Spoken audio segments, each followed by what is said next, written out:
Okay, so the other video that I wanted to post today is basically going through like balancing redox reactions and especially working through them in different conditions like neutral, acidic, basic, etc. Because I feel that those are the ones where you need to work through them systematically and sort of have steps in front of you maybe to like refer to when you go through them. So the first one I'm gonna go through is I think the easier one, and that's when it's in neutral conditions. And so we don't actually have too many steps, which always makes things better. And there's 3 steps. So the first thing I would do is I would write the half reactions and balance the charges by adding electrons. So I don't know if you watched my previous video, and if you didn't, that's okay. But I'm going to note that this side overall has a +2 charge, right? This aluminum here is 0. This is my 2+ charge. This aluminum 3+ gives me the 3+, and this nickel is overall 0. Okay, and we're in neutral conditions, so we know that these remain the same. And to balance these completely, I'm just going to add electrons. So if I've got a 3+ charge here, the only way to balance that overall is to give 3 electrons to this side. Cool. And we also know that these electrons are as products, and therefore this means that it's going to be oxidizing, because oxidation is loss of electrons. And then I notice in the second one, I've got a 2+ charge on my nickel, and therefore I'm going to add 2 electrons onto this side, and therefore if I'm gaining electrons, this one is overall being reduced. So this nickel is being reduced. And now I have my 2 half reactions. Perfect. I need to balance the charge by adding electrons. And to do that, I'm going to multiply both sides by the respective number that's going to do that. So again, I'm referencing this previous video, but what I like to do is take the charge up top and multiply it by the bottom row. Take the charge at the bottom and multiply it by the top row. And this is, I think, the quickest way to quickly cancel out any electrons, not finding lowest common multiple, lowest common whatever, and simply going through and saying, okay, I times this whole row by 2, multiply this whole row by 3, and then I'm going to get 2 aluminums, 2 aluminum 3+, and 6 electrons. Same with this one. My 6 electrons will cancel out on either side, and then I just add these reactions together. And by add the reactions together, I literally mean you put all of the reactants on one side, all of the products on another. So if I see here, I've got all of my reactants here. Here's all my products, and then I'm going to put my products both over here in this reaction. Notice everything gets pulled down, same, these are going to go all get pulled down here, and now it's a balanced equation, and this was in neutral conditions. Okay, things change when we have acidic conditions, and the one thing that I dislike the most is that it gets all these extra things that we have to do. And so the first thing we're going to note in acidic conditions is I want to know what's being reduced, what's being oxidized, and I'm going to find here that when I go through all these charges and things, I have Cl minus going to 0. So this means a loss overall of electrons because we went from -1 to 0, and so the overall it was loss. And then this one was reduced because I had -2 into +3. So overall it gained electrons in this sense. So this one became more positive and this one became more negative overall because of the oxygens in this. And so, the chromium specifically became more negative because it went from +6 in this complex to being +3.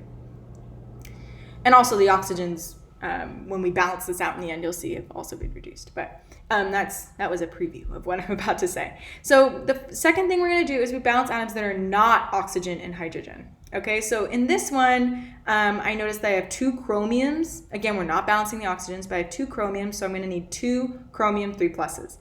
Same thing with my chlorides. I have a dichloride here, and therefore I'm going to need 2 chloride ions. So that's another thing I'm going to quickly do first. Then I'm going to balance the oxygens by adding water.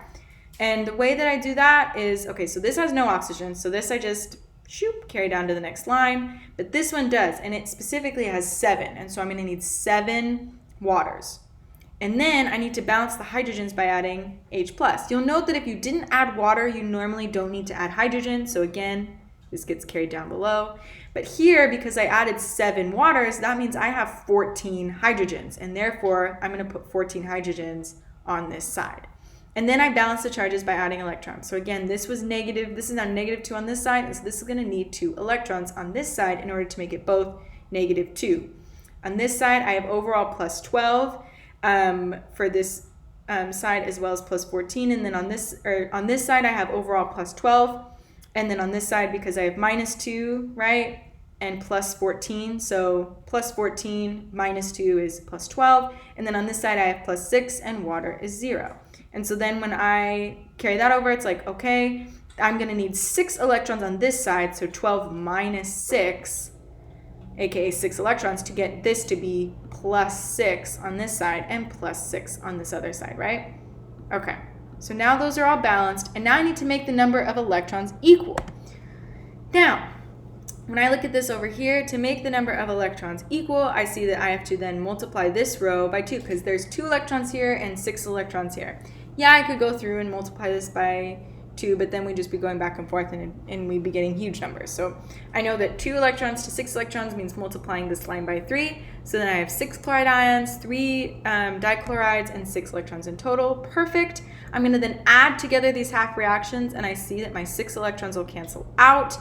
I look through to see if anything else is going to cancel out, because I'll know when I start looking at charge if they don't. And so far I see nothing. That's good.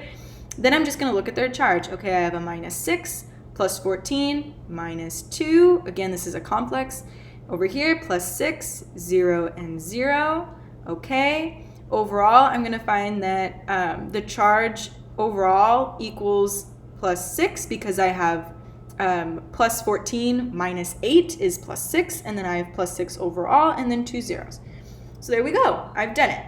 And that was in acidic conditions. So then I want to note that when you're doing acidic conditions, the one thing you want to remember is that you are always going to be adding water, and you're always going to be adding H+. And that's what makes it acidic. And now you're going to see how that differs when you're doing something in basic conditions. Okay, so in basic conditions, I'm quickly going to point out here what the difference is, and that is that you balance by adding O-. And a lot of people don't know when to balance by adding O-, and so I'm gonna highlight that here. And again, that's when you're in basic conditions. So I have my 2 half reactions that I got from this equation. Luckily, they're a bit more simple. And I balance anything that's not O or H. And here I notice that my aluminums are 1:1, chlorines are 1:1. Great, I move on. Now it says balance oxygens by adding water. And a lot of people make this mistake of trying to balance this hydroxyl group, but that is not an oxygen. Note that this is a standalone oxygen. In our previous example, that was a standalone oxygen. This is hydroxide, and that's very, very different from oxygen. So don't get confused that you're going to be adding anything other than when you're balancing oxygens, you are literally balancing oxygen alone. So this has no oxygens to balance, and therefore we bring it down to the lower level. Here, I do have oxygens, and I notice that I specifically have 4, and so I'm going to add 4 waters. And we know from our previous thing that if I add 4 waters, I need to balance my hydrogens, and therefore I'm going to add 8 hydrogens. Now here's the thing. We're in basic conditions. These hydrogens are not going to last long. I want a different pen color, sorry. Give me 2 seconds. Pen color. I want red. So because I have 8 hydrogens in basic conditions, this means it's in something like KOH, right? That is going to dissociate into OH- ions, and those OH- ions are going to quickly attack and then make water with this H+. And so what I'm going to do to show how this is going to work is I'm going to add OH-, the same amount of OH- as there is H+. And in this case, I have to add it to both sides. This is another thing that people sometimes forget, is I need to add it to both sides because I am in basic conditions. So that means this reaction scheme has become saturated with OH-. If I add it to one side, I have to add it to another. Because remember, we need to remain balanced. That's what we're doing. We're balancing an equation. So if I add OH- here, I have to add OH- on the other side. And then these come together and they make 8 waters. Okay, I have 8 waters. And then overall, I have 8 hydroxyl groups and 4 waters on this side. Cool. The other thing I want to do before moving on is I want to balance by adding hydroxyls to this one. And again, I notice that my aluminum is going to need 4 hydroxyl groups in order to become aluminum tetrahydroxide. Okay, so I add my 4 hydroxyls. Now we need to balance the charges by adding electrons. And so I'm going to note that this, again, is 0, but I have a 4- charge here and an overall -1 charge here. In order to make these balance, I need to add 3 electrons. Over here, you're going to know I've done a bit of magic. So what I've done is I had 8 waters over here and 4 waters over here. And so I automatically simplified it to just 4 waters because 8 minus 4 is 4. So I wanted to simplify it before moving on, especially when I'm balancing charge. All right, so overall I see I have -1 and -1 times 8 here, and so that gives me an overall of -9. And then over here, I've got my 4 waters, again, 8 minus 4, to give me 0. And this overall has a minus 1 charge. And so in order to get minus 1 to be equal to minus 9, I have to add 8 electrons. And then what I'm going to note is 8 and 3 do not have a common least common multiple, and therefore I'm going to multiply this side by 8 and multiply this side by 3. All right, and I do that. And when I do that, I'm going to get 24 electrons on either side. This is already looking much better. And please remember to carry this all the way through. Something that some people forget is to carry through the multiplications. They have to go to every single species that is within this equation. Same with this one. All right, I add them together. My electrons cancel out. Beautiful. And then I'm going to pull everything through. So I get my 8 aluminums. I have my 12 waters that get pulled through here. I have my hydroxyls here. Well, I have 32 hydroxyls and then 24 hydroxyls on this side. So I'm going to cancel out 24 hydroxyls on this side. 32 minus 24 is 8. So then I have 8 hydroxyls left on this side. I pull down my 3 perchlorates down here. And those are all for my reactant side. So I'm going to draw that line. And now I'm onto my product side. Again, I lost my to balance this out, there's no more hydroxyls on this side. I have 8 aluminum tetrahydroxides, and I have 3 chloride ions. Now, last and not least, I have to make sure that I did this correctly, and the quick thing is to do a balance check. So again, there's aluminum, that's going to be 0. I have minus 1 times 8 is negative 8. I have water, that's 0. And then I have minus 1 times 3, so minus 3. Great, this is looking good. Minus 1 on my chloride times 3 is minus 3, and 8 times negative 1 is negative 8. So I have negative 11 and negative 11. Thank goodness they balanced. So the things I wanted to quickly do to compare, to show, is that you're going to want to make sure that you have these steps either memorized or next to you when you're doing the exam or whatever you want to do. And that is that for neutral conditions, it's a pretty simple 1, 2, 3. I quickly balance them. Not only with electrons, but then I balance the charges and then I add them together. No big deal. And remember, when you're adding together, you want to make sure your electrons not only cancel, but you look at other species and make sure that everything else is canceling, specifically in acidic and basic conditions when you have things like water and hydrogen plus and all of that good stuff.